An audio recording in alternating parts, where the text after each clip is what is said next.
Be ready. 5 seconds. Start. Sir, I think this is a very important amendment to the Constitution that we are considering, and it requires a certain degree of serious attention and serious consideration. I would like to make 5 major points. The first point concerns the federal structure of our Constitution. I remember that it was very wonderful and very nice to hear my old friend, colleague, somebody with whom I had interacted for more than 2 decades, and somebody with whom I had many a contentious argument, and particularly on this issue as well, and it was wonderful to hear him once again. So, welcome back and thank you very much for what you have said. But I would have also liked to add as a compliment and not to be considered as an offense that he sounds much better from the other side of the house instead of this house of the house. So, thank you very much for that. Sir, this is an issue on which we have a very serious point.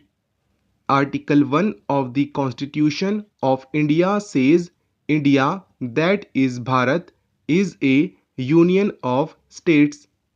Without the states, there is no India, and the federal structure of our Constitution springs from that concept, and therefore the entire structure, the federal structure, and the rights of the states is something that is absolutely fundamental to the Indian Constitution. It is that Constitution because of which all of us are here and are discussing, and therefore this issue of a general goods tax services were not included at that point of time when the Constitution was being debated. What is being talked about was taxes on goods. This is not a new concept that has come up now. It has been going on in our country at least since the Constituent Assembly debates. The question was whether the states should have the right to have a sales tax. Let me quote Dr. Ambedkar on this issue. In the Constituent Assembly debates, what does he say? I quote, "It seems to me that if we permit the sales tax to be levied by the provinces, then the provinces must be free to adjust the rate of the sales tax to the changing situation of the province, and therefore a ceiling from the center would be great handicap in the working of the sales tax as such." He continues, I quote, "There are a large number of resources on which the provinces depend has been concentrated in the central list.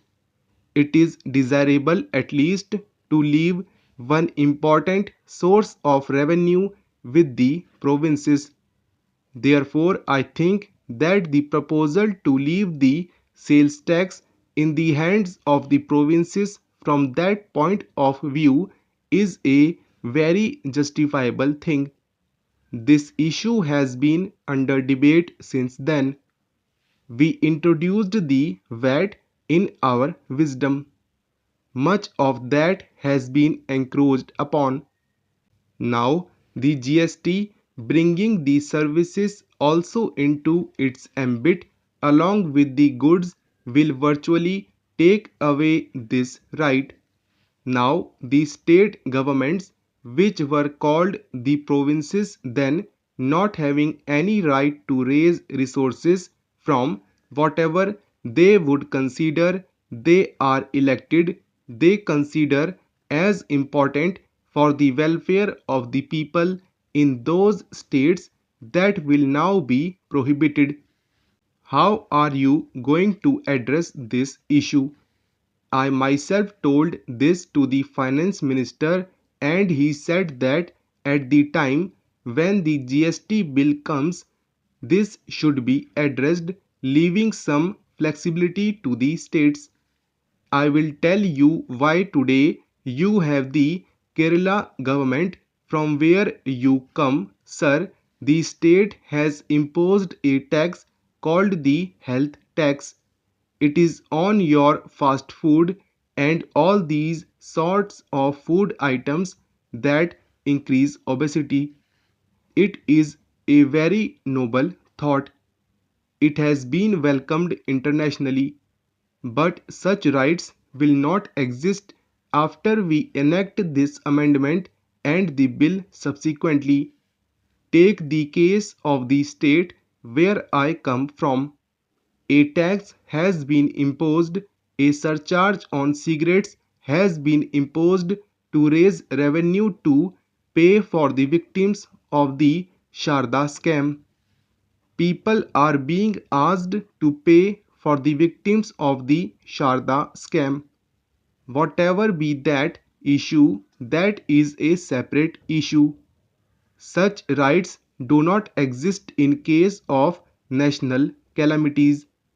Are we to reduce the elected state governments wherefrom the people of these states come to the center with a begging bowl saying that declare so and so issue as a national disaster and give us certain amount of money? What will be the legitimate rights of the states? And we are the Council of States in this august house. How do we protect that right? That is an important point that needs to be considered, and therefore I would request the finance minister when he replies today to ensure that there is a flexibility of this nature whereby the states do not end up actually coming with a begging bowl to the center in following years later.